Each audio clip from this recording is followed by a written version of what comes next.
Yeah, it's a lot of work. We know that when there's a console transition, the expectations from our users, our fans, is that, okay, it needs to look amazing. That's going to be the first impression. And there are things in our game that I think everyone is aware that have been lacking in terms of the visual quality for quite a few years. And the crowd is probably the best example. I don't think there's anything else visually that people ask for the most than, can you please get rid of those cardboard cups and have a proper looking crowd. So we spent a lot of time rendering 3D crowd, giving them like nice jerseys with good quality, good visual quality, making sure that they behave with more animation. So it's not just like get up and sit down. It's a lot of more resolution to their animations.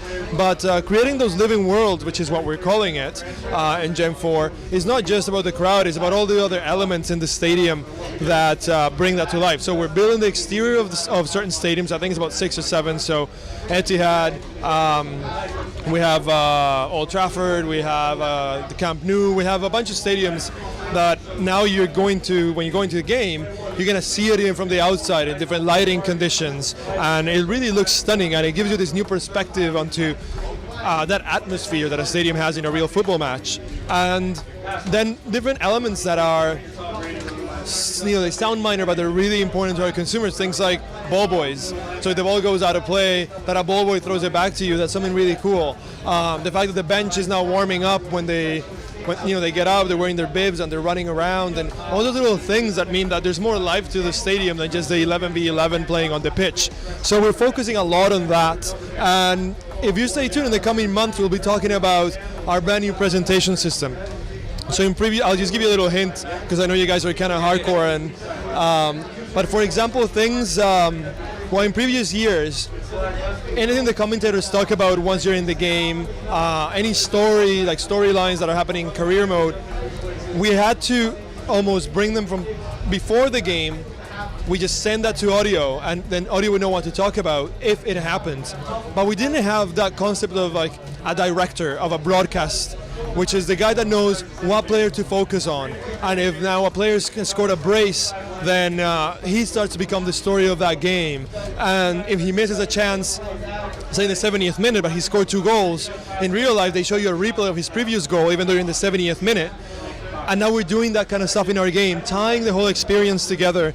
And that's something that I'm really excited about, because it's only in Gen 4 that we're doing it, because it requires a lot of processing, a lot of intelligence in this, on the presentation side of things. And I'm really excited to give you more details on that in the future.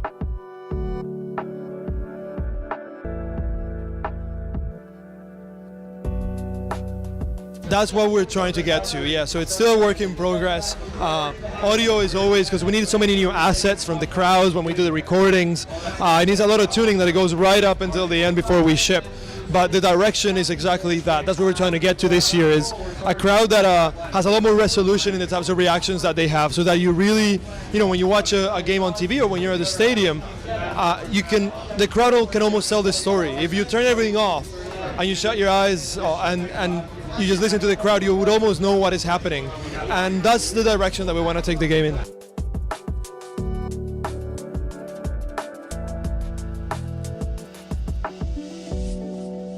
No, it has a lot more. So everything you saw in Gen 3 will be in Gen 4. By Gen 4 is all of that plus more. So in Gen 4 we have tons and tons of new animations that Gen 3 doesn't have, because we don't have the memory to have so many animations. The human intelligence of the players in Gen 4 is something that Gen 3 won't have because of the processing power. We won't have the level of fidelity and quality of the new precision movement, because the way those animations get played back and the amount of processing that we need to do that is not available in Gen 3. So I think when you play, obviously it's going to look much better in Gen 4, but when you get your hands on it, it just feels a lot different and much better. And I think the fluidity of it, the variety of it, are probably the biggest things that you'll notice.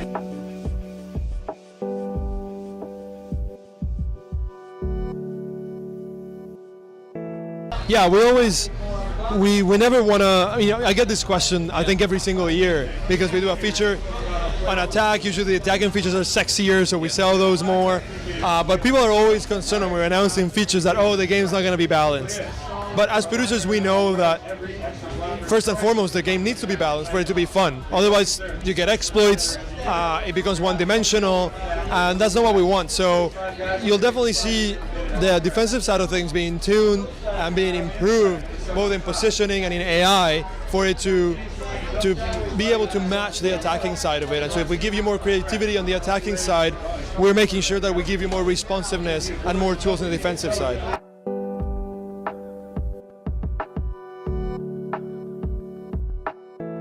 Oh yeah, I do. Not in a while, but I do.